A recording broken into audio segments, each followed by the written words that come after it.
Hey everybody, it is Love and Relo, the voice of the relocation industry, and I am your host, Ben Cross, and I am joined by Jane Woolston from Sabre Corp and also the president of the North Texas Relocation Professionals.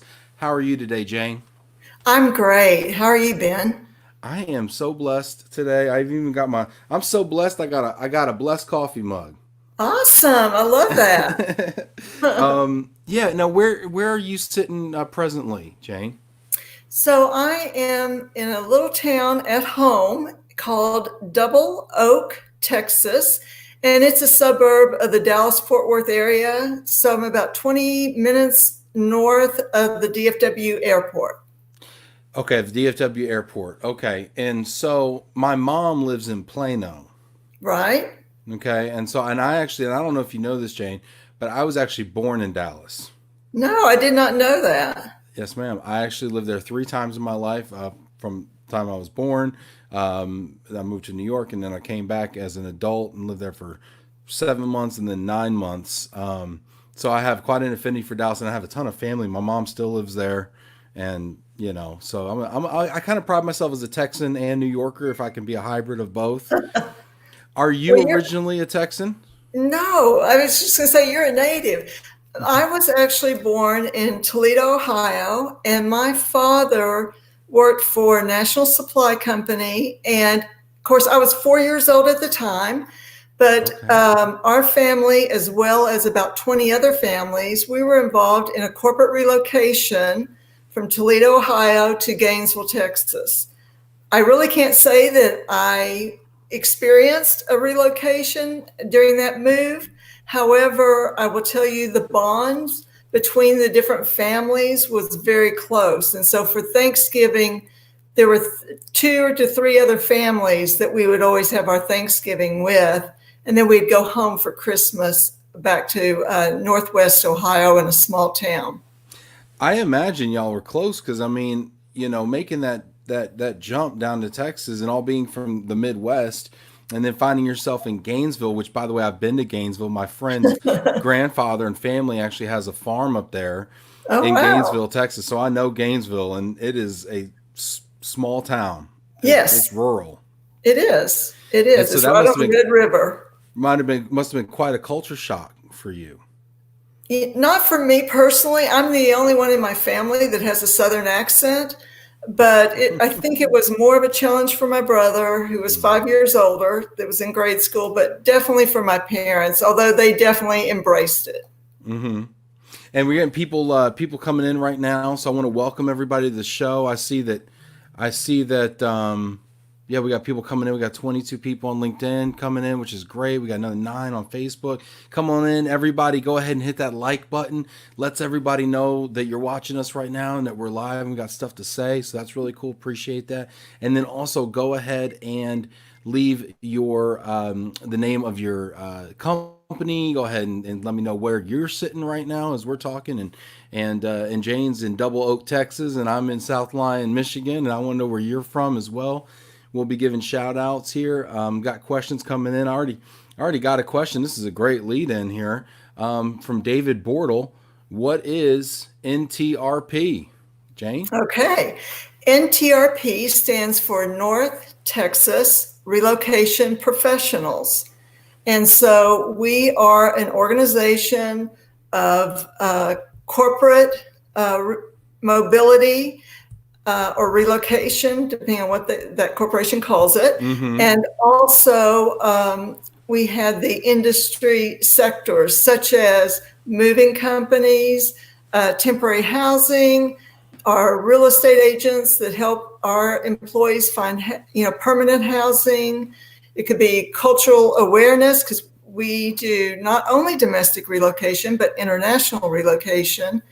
It can be destination services, and there's a plethora of more service sectors that I'm sure I'm missing at this point. Sure. So you guys are a regional relocation group out of Dallas, servicing Yes. the North Texas region. Do you have any folks from Oklahoma that come on down? Yes, I mean, we do have people, members that will come from other states because Mm-hmm. in different sectors, they may have a region, such as the West region, Southwest, sure. Midwest. You never know. So we have members that do come from out of state, and this might be their territory, North Texas. We also are kind of an organization, part of ERC Worldwide. And so we are a forum to provide education to our members. So we have educational programs. We also provide networking. We always have like a happy hour the night before our meetings. We also have an event where we go bowling just for fun. Yep. And then we also give back to our community. It's very important for all of us to give back and support our community. And so I would just like to take a couple minutes to say I'm so proud of what they do. We have about 1,300 members, and we've given about $200,000 to charities throughout the years. And so we support Interfaith. It's a organization in Dallas, and they provide temporary housing as well as giving life skills to a parent with children. And some of these parents, they actually have jobs, but they make such a minimum wage that they just can't make it on their own.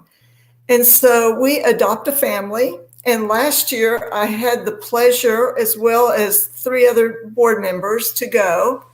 And it was a lady with a young son and then a baby. And so it was this little apartment that Interfaith furnished. And then we brought gifts. And so when they came into the apartment, we were already there. And the little boy, he was ecstatic with his Legos. This was just like the best thing.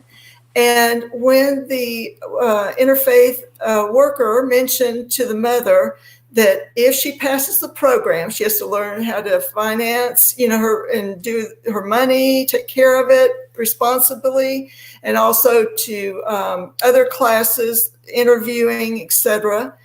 Once she graduates, she would be able to take all of the furniture in the apartment, as well as any of the, dishes, etc. And she burst out in crying, and I think all of us had tears. So that's a very warm program to us because we are in the relocation industry. And so some of our moving companies and also our temporary living, they will donate furniture to them. We've also had clothing drive because they kind of have a little shop so that the women can, dress appropriately for interviews to better themselves in the marketplace. We also have scholarships. So every year we have at least 2 scholarships.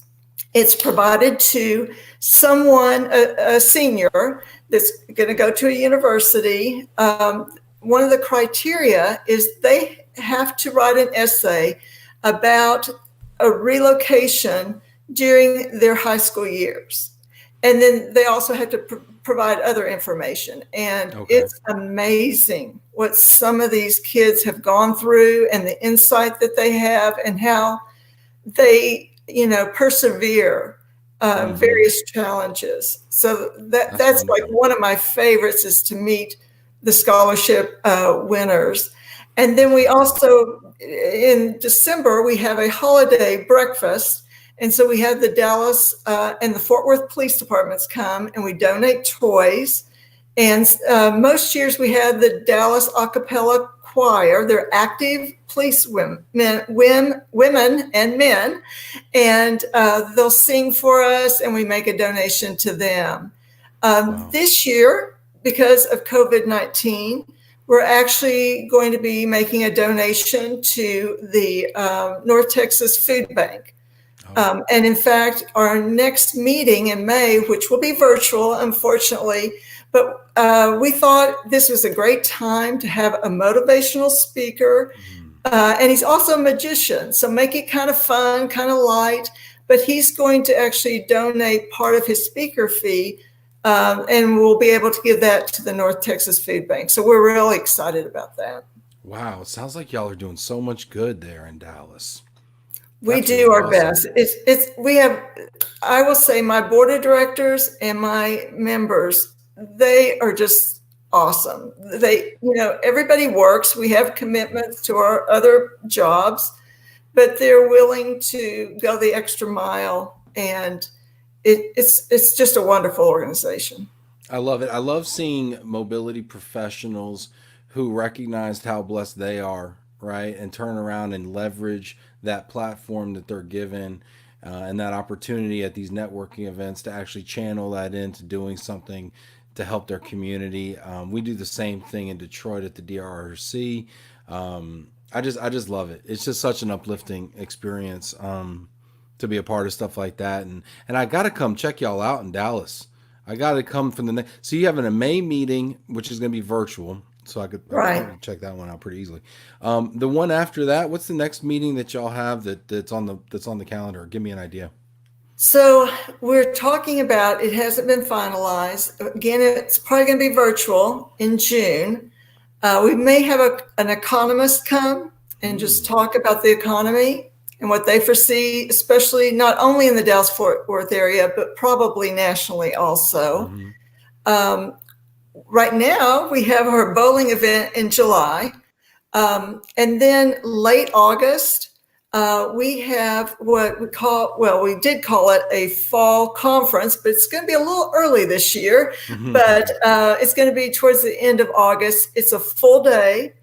Last year, we had a panel of global mobility, from the corporations. And then we had a panel of RMCs. And then we had two speakers. And one was an author that was talking about, smart moves.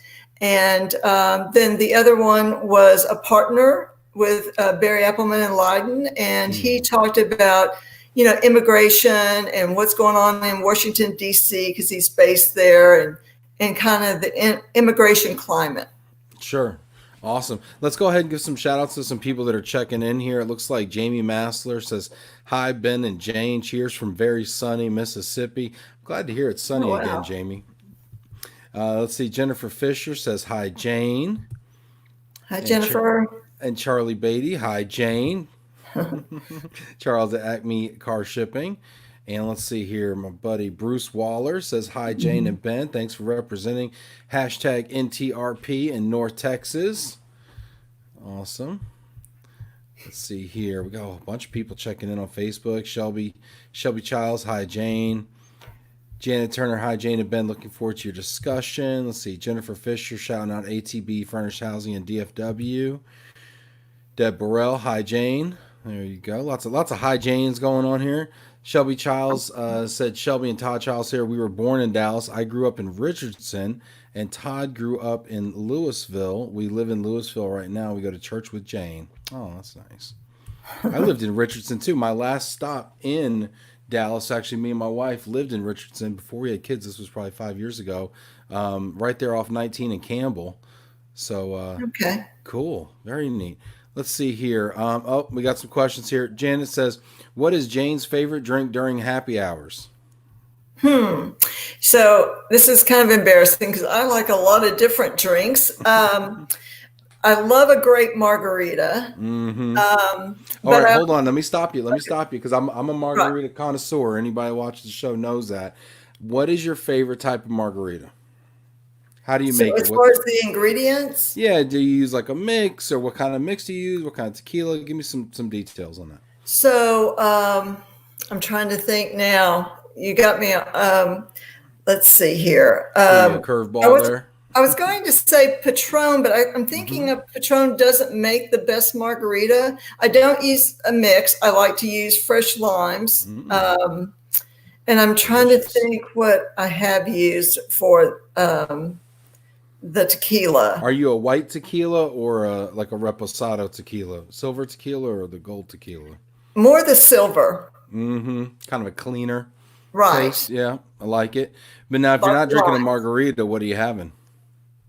Well, of course, Mexican food like fajitas or chicken fajitas, beef, shrimp. I'm That in. Dallas Tex-Mex, in my opinion, is the best. Now, San Diego has some really great, Baja Mexican food as well. But Dallas Tex-Mex, in my opinion, is so amazing. And okay, side note, give us a recommendation for a Tex-Mex restaurant. What's your favorite Tex-Mex restaurant down there in Dallas? So my favorite one has been around forever. It's called, and they've moved like 4 different times, and I just keep going with them. But it's called Tupinambas. Tupinambas. I've never heard of that one. So Tupinambas. many years ago, I think they started in Fort Worth. I could be wrong on that, but then they were near Bachman Lake in North Dallas, near Love Field.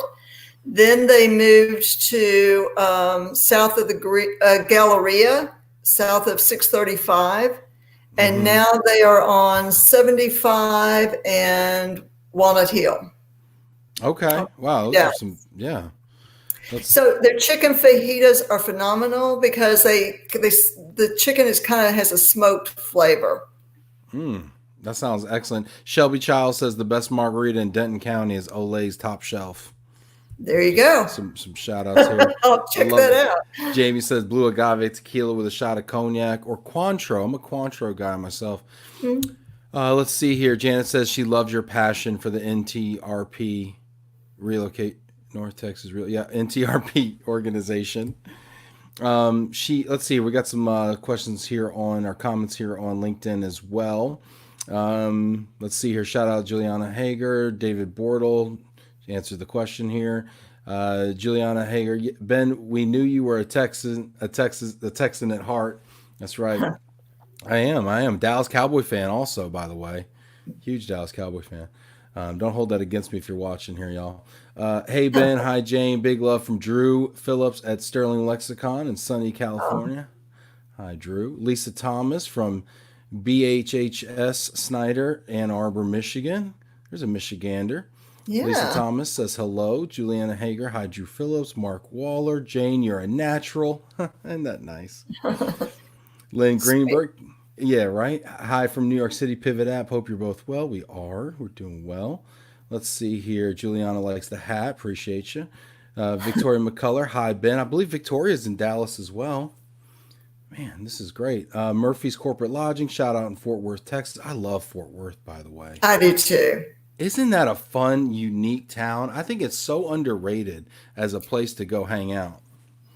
Yeah, the stockyards, downtown Fort Worth is wonderful. I mean, it's a great. They have super museums. It's a great vacation, especially if you want to, see a little cattle drive in the stockyards, and it's just fun. It's it's very relaxed. Bruce Waller says you can tell someone's passion when they talk Mexican food in Dallas. That's right. That's right. Something about food brings it out. Janet Turner has a question for us. She says, as a corporate person, what topics does Jane like to discuss at mobility conferences? So I probably, especially right now, if I was going to a conference, I just like to hear about everyone's story. How did you get into relocation?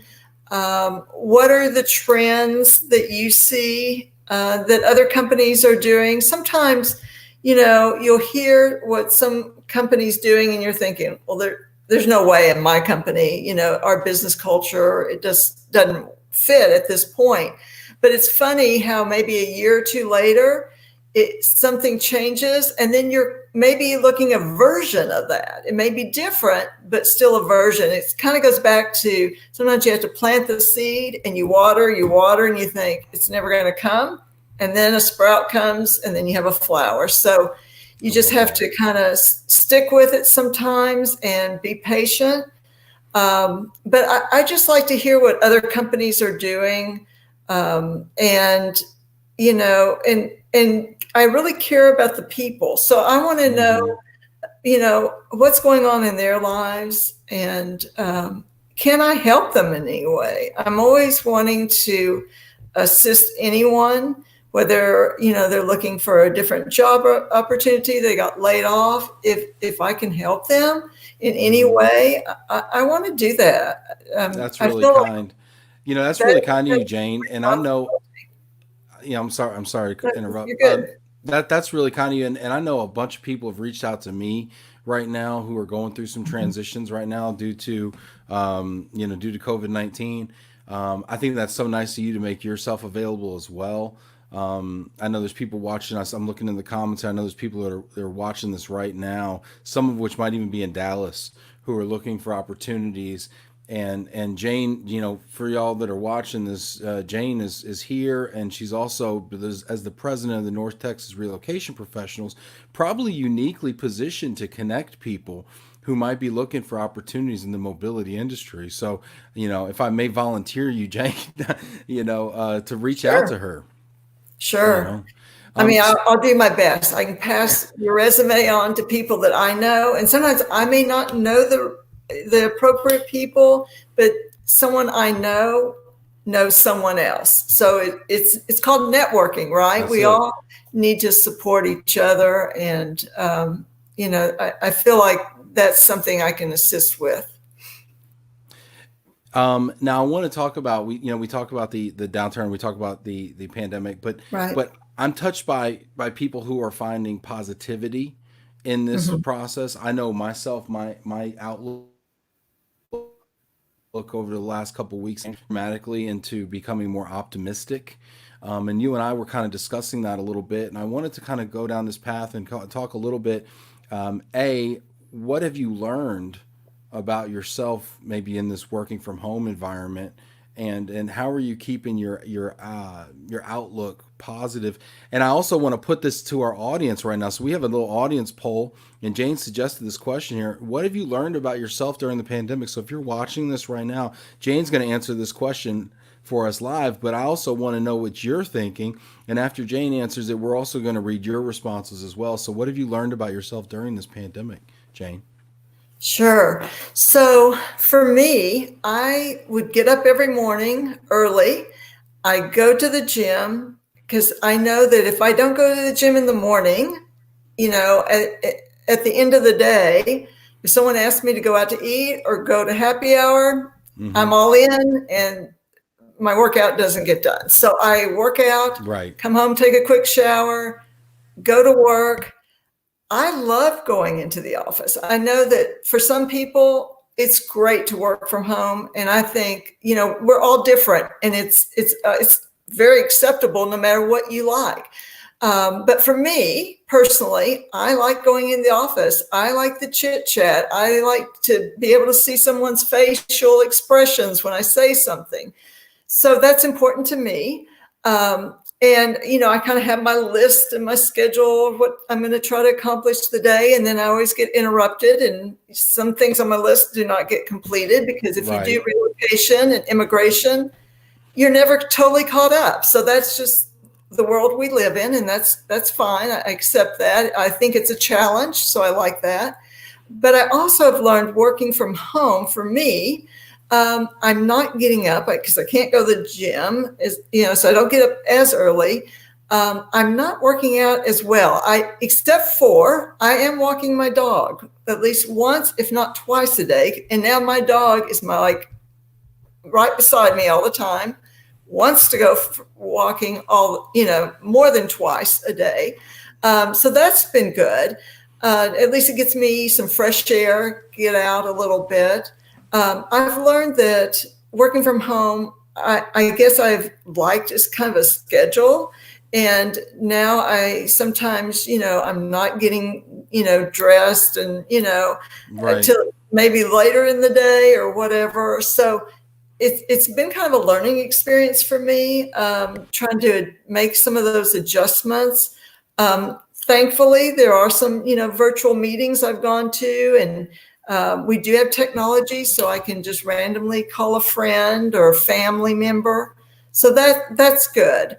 But it has been a challenge. And when I would watch the news, especially at the very beginning, when every day you hear about, COVID-19 and the numbers, and I mean, there were a few days, I mean, I was just like, oh my gosh, and then Right. I had to tell myself, you know, okay, there are certain things you just need to accept that this is going on. It's not a good thing, but, look around you. You have so much to be thankful for.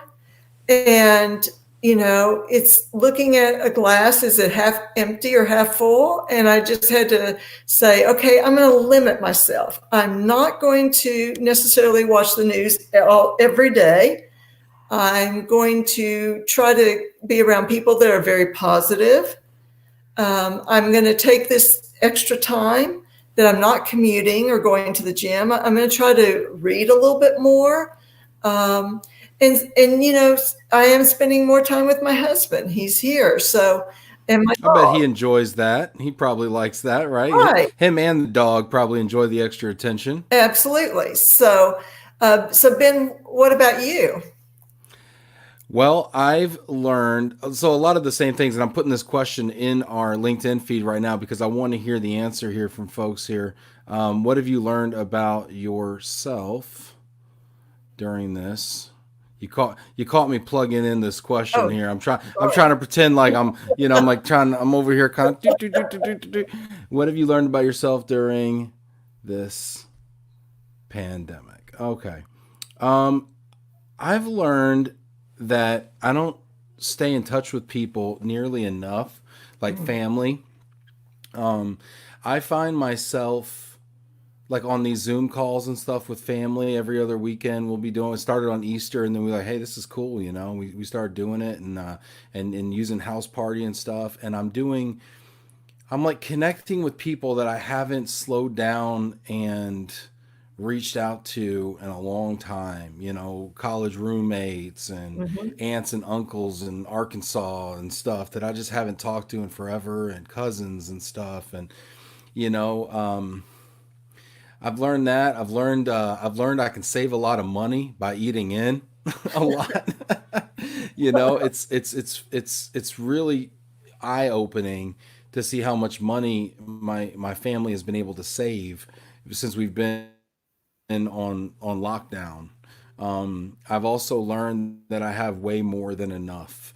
My kids have way more than enough toys that we can kind of pull back out and dust off and kind of look in the pantry. Like, you start getting more creative. You start baking bread and making Oh, pizzas from wow. scratch, and kind of I see like a going back to a way things were a long time ago, in a way, in a good way, right? More family emphasis, more emphasis on doing things the old fashioned way and the manual way, kind of, and taking time for more stuff like that. So, whether it be home projects and things like that. I mean, just really doing things differently, and it's just it's a nice feeling.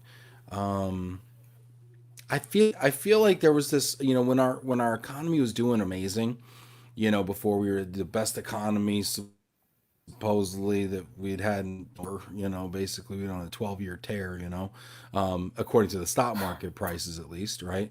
And I think that people got kind of greedy and got kind of caught up in how much their Amazon stock was going for, and I think we kind of lost. I think we weren't as empathetic, and I don't think we kind of stopped and cared as much about people. It was more about what's in it for me, and what's my 401k looking like. And then this thing makes you stop and makes you like realize what's really Right. important, and spending more time with the husband and the dog, or in my case my two little kiddos that are 2 and 5, and my son had his fifth birthday last weekend, and we made all the decorations for it by hand. So we've been painting shark pictures and banners and stuff around the house for a week now, and like handmade party decorations. I mean, I feel like that's something that was done 30 years ago, but now we just go to Party City and load up on stuff and throw it all away.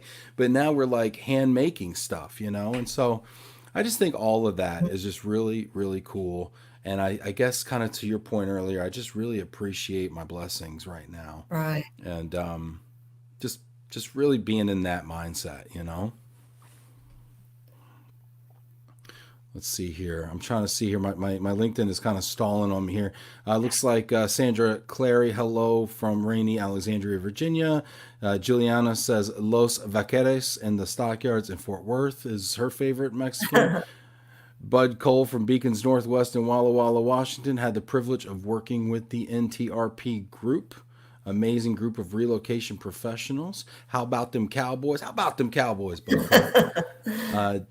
Jane and Ben, y'all are the best networkers. And I'm trying to get people to chime in here with their findings. Let's see if we go to Facebook here and see if we're getting any better responses. Jamie Massler. Jamie says, you can always count on Jamie for an answer. And I'll tell you what, Jamie, I appreciate that so much about you. If life gives you back what you put into it, Jamie's going to be a rich man. I'll tell you what. Jamie says, I have learned that I need to act more on the things that I'm passionate about. I'm a huge animal lover and have been advocating a lot more to several of these wonderful nonprofit organizations. That's great. I'm a huge animal lover too. At Sabre, twice a year, we work with the North Texas Humane Society, and we actually bring dogs, cats, bunnies to between our two offices. There's an area, and they actually bring them in, and we have adoptions. And I'm on the committee because it's just so nice and so rewarding. You know, that is nice.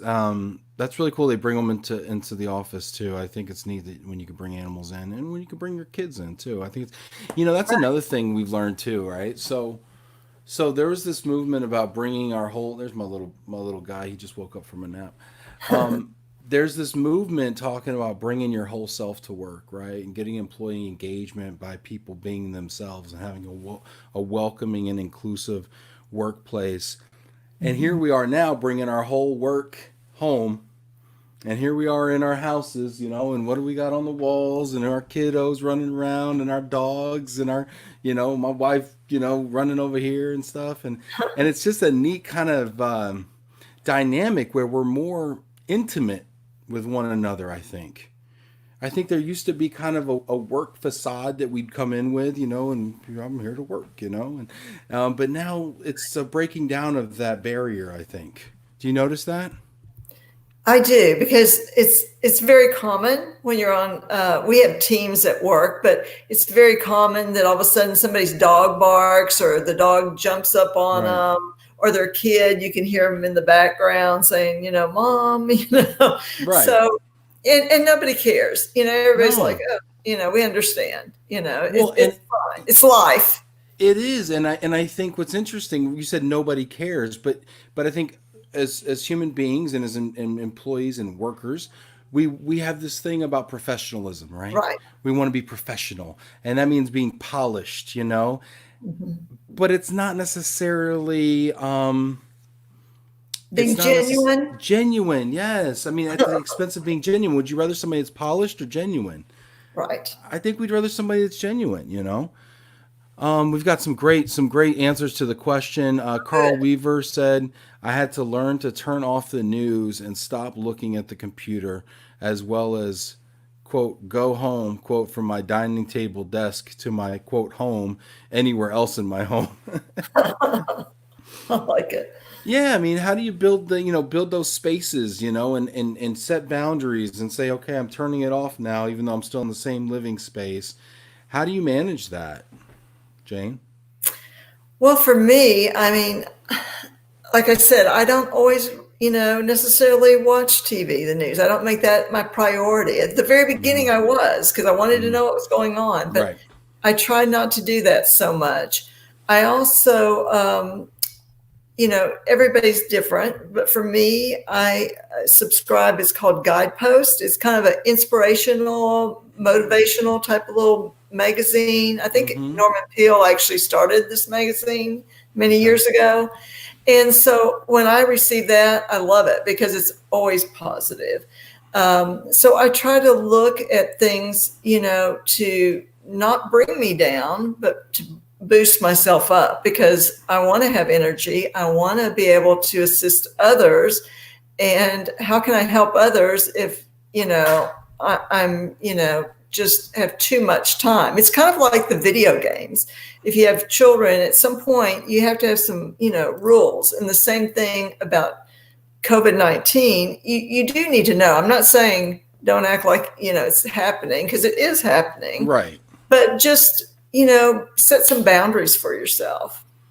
Yeah, I agree. The news was really depressing me for a while, so I definitely turned that off in order to focus on my real reality, which is that I got two little boys that are just beautiful. I got a wonderful wife. I mean, this is my world right now. I'm inside. What's happening outside these walls is out of my control.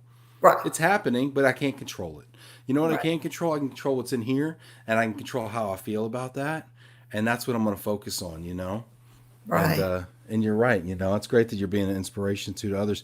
Mark Waller responds, Ben Cross, he learned I'm not very patient, is what he learned. I've had That's those great. moments too. Yeah, that's great.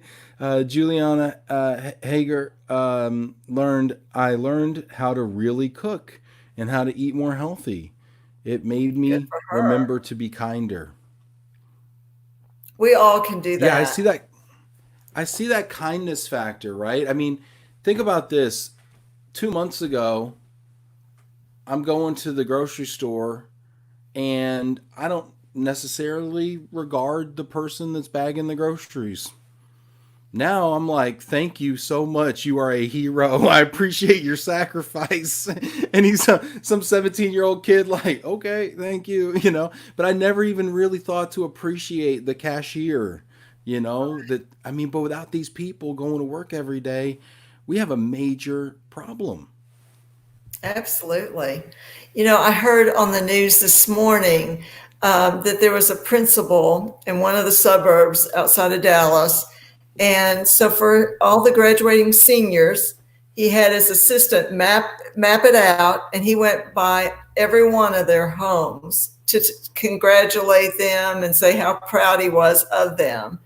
And I thought, how touching is that? That's somebody that, really cares about their students to take the time and the effort to do that. I know in Flower Mound, which is a town I'm close to, there were some ladies that were holding up signs, at the intersection, that, just with positive messages. Mm. So I think, we all just need to very appreciate, especially the heroes, like you said, our policemen, our firefighters, the people in the grocery stores, the drug stores, the people that are essential workers that are out there being potentially exposed. Hmm. I mean, they're working hard, and, sometimes we do take it so much for granted. It's nice to see that we're using the time that we have now to thank others. And you said taking time, and it made me think about the fact that, yeah, they're taking time. Part of the side effect of this whole situation is that we have all this time, and to see people using it constructively. I know we made crafts with our kids, to thank the Kroger employees down the street, Oh, and nice. actually our neighborhood came together, our HOA, and we raised, was it $900? I think it was more than that. And we bought food, and we bought dinner for all of the Kroger employees down the street. Oh, wow. Yeah, to show our appreciation, and I was so touched by it. I mean, so we went around, everybody kicked in $15 or whatever it was, and we bought them all dinner, and so yeah, that's so neat. I think it's so great that we're finding our humanity, and this happens a lot. I mean, you look after 9/11, you look after these catastrophic events, people band together, and it does show us in a weird way. It shows us the best of who we are a lot of times. Right. So, Ben, you're being very inspirational, because someone's going to take some of these ideas, myself included, and they're going to think, what else can I do to assist others? I know that in my small town, they're having a police appreciation. And so I'm looking forward to that. I think they're Hmm. asking us to, like bake or prepare, items for our police department. It's a very small police department, but I just think that's so important now at this point in time. Yeah, I agree. I agree. Bruce goes on to say on Facebook, I have enjoyed seeing everyone in their personal environments and learn the importance of empathy for working parents. Right now, we can all just be who we are and be okay with it.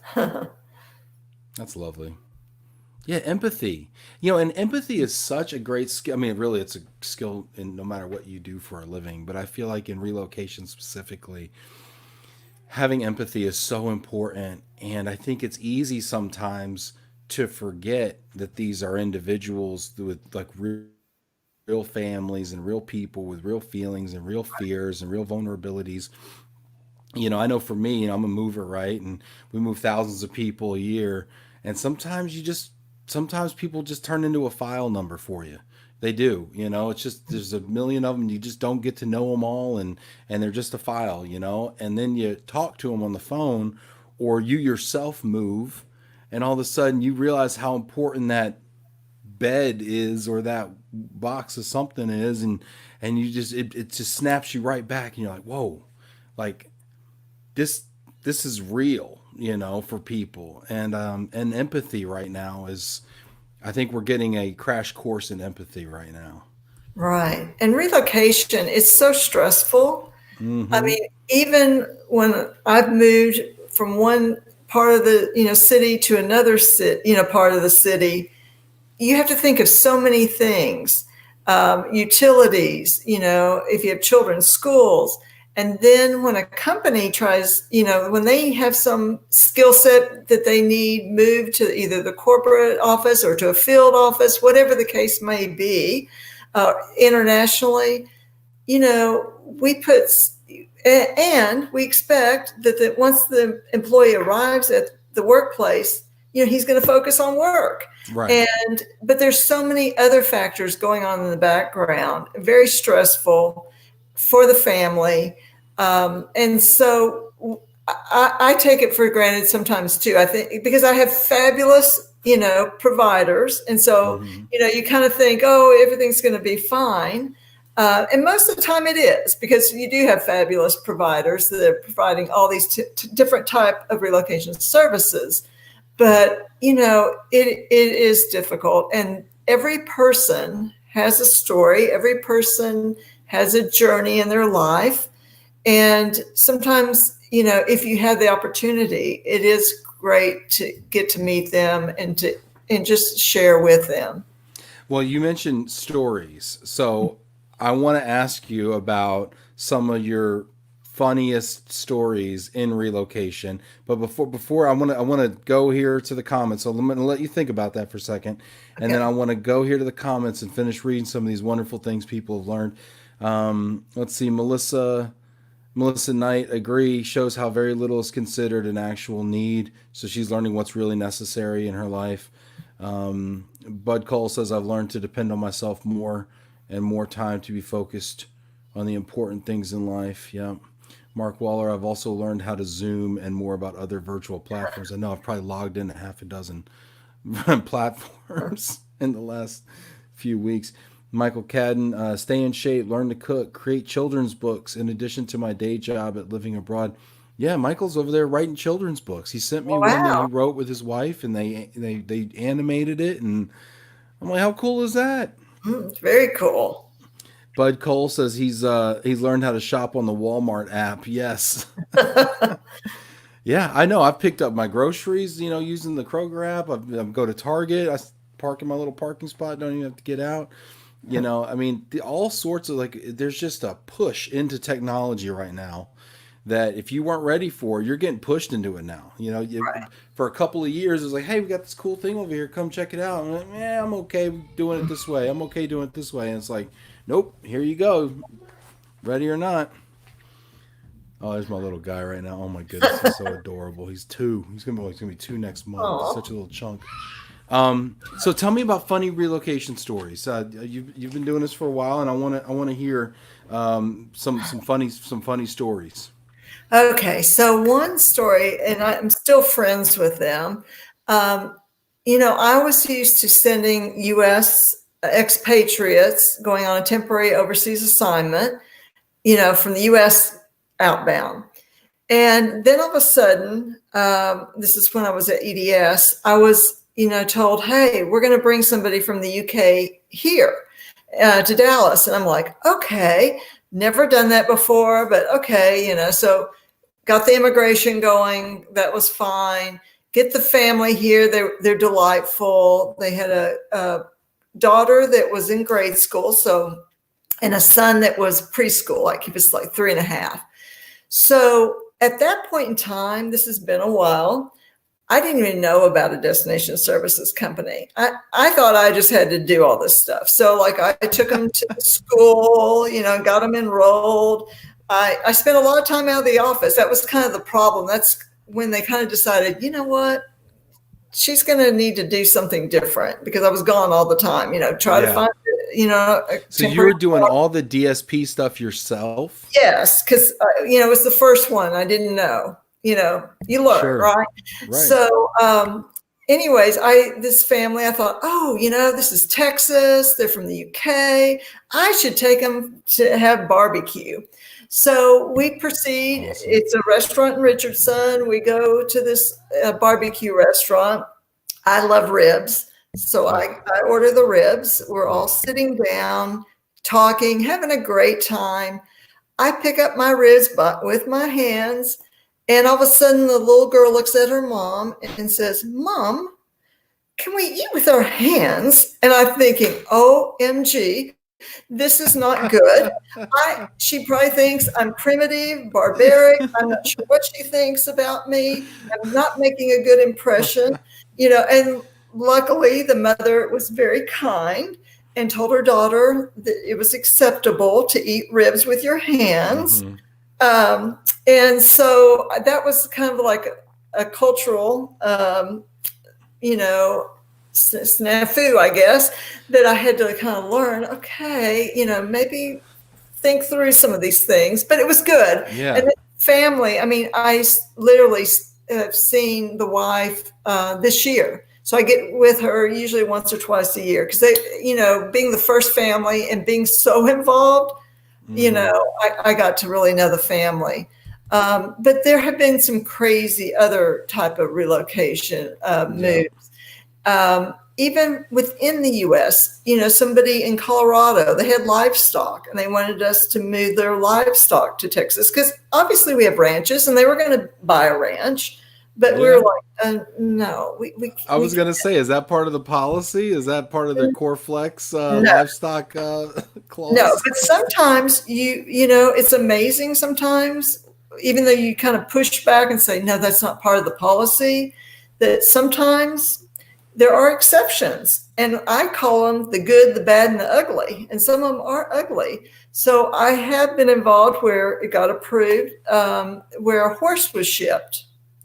Wow. Outside of the U.S. So that was sort of interesting, and we paid for it. And this is a former company.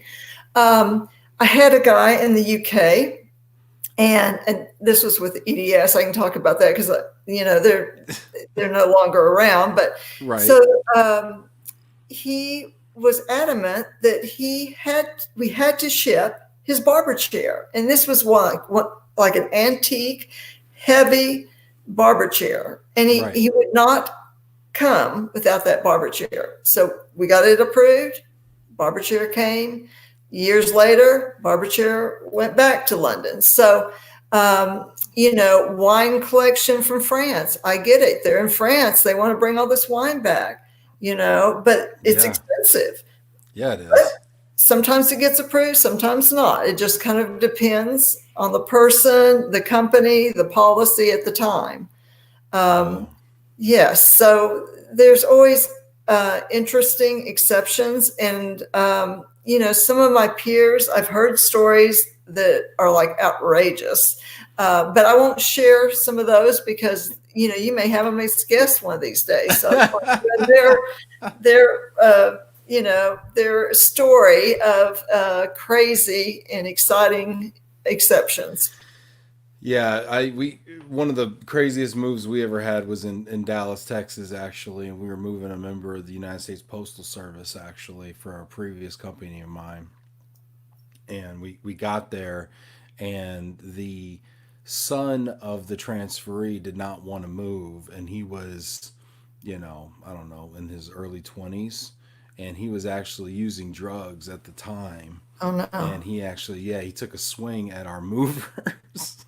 Ah, Yeah, so I mean, people are, you go into these relocations, and I think that we think that we're moving this corporate transferee. They must be, fairly high up in an organization and well respected if their company's paying so much money to move them, and therefore they must be pretty respectable, and then we get there and sometimes you find out people are just people, exactly. and we all got our messes, in our lives, and that's been an eye-opening revelation for me in the moving business is, when you go into somebody's home, you kind of really see who they are and what they're about, and sometimes, you make that call in to your client and you say, hey, we're out here and this is what we're seeing. Maybe there's infestation, or maybe there's a hoarding situation, or maybe there's something like that, and you calling in to get something approved, and they sometimes they turn around and they don't even hire the individual, or something happens that makes the relocation not even go through. And it's interesting because people get hired based on how they show up for an interview, but when Hmm. you go into their home, you see kind of who they really are, and it'd be interesting if they would even sometimes even get hired if people if people kind of knew who these people really were that they were hiring. It's fascinating. It's a really interesting business. Right, Um, right. We had one employee that it was an international move. We provide a pre-assignment trip, but they wanted their pre-assignment trip to go to another country. And I'm like, no, the whole purpose of pre-assignment is for you to look at housing so that maybe you don't ship your refrigerator from the right, US and it won't fit in the kitchen. It kind of gives you some ideas and schooling, and, it's just like a week, but, there's a reason behind a pre-assignment right. trip. And That's funny. I had to fight it a little bit because the manager was like, well, if it's cheaper. And I'm like, no, that's not the point. It's the purpose. Well, So, and then you bring up a good point about the if it's cheaper thing, because I think sometimes we look at these things like, well, if it costs less money, then we should just give them this. But mhm, to your point, it's really about the employee experience. The right, company's trying to give a benefit in order to have the most engaged and productive employee possible, and it's not just a bonus. right. And Exactly. we look at where relocation policies have kind of started to head, and you see a lot of lump sums, and a lot of that lump sum mindset, I think, is around the fact, well, if it's less money, here you go, and I'll absolve myself of any duty of care or responsibility over the transferee's experience and preparing them to be successful at destination. But it's not about the money, it's about preparing them. um, that's interesting. Yeah, you bring up a great point. I Uh, totally agree. yeah, and Deb here says, I learned that I like to keep a daily routine to keep me balanced and organized, minimize the news, and focus on small wins each day. Yeah, That's great advice. that is great advice. Our time here, Jane, is coming to an end, but I wanted to ask you if there's anything that you'd like to share with folks that might be watching. I would just say that I think each of us have so much to give, whether it can be as simple as just a smile. It could be that somebody's walking down your street, you may not even know them, but just kind of say, hey, or, give them a smile or introduce yourselves. Try to think of a way that you can, give back to the community, because it's a fulfillment for yourself. And you'll be blessed so many different ways if you just give of yourself. It doesn't have to be a lot. It doesn't have to be financial. And spending time can be a gift. So for parents, spend more time with the children. I love the idea that you made you cut up things and paste or whatever. It's quality time, and family is so important. And if you don't have family, then, friends, but, just try to think of ways to be uplifting, caring, and loving towards someone else. Amen. I love that. This time that you spent with us today, Jane, has been a blessing to me. Thank you for the gift. This has been Love and Relo, another wonderful episode here with Jane Woolston from Sabre Corp and the president of the North Texas Relocation Professionals. I appreciate so much the time you spent with us today, Jane. Thank you so much for that. And then tomorrow, my dad is going to be on the show. Yay. So, yeah, talking about family. So anyway, so that should be interesting. We'll see how that goes. That'll be great. I know. Thank you so much, Jane. You take care. Bye, everyone. Bye.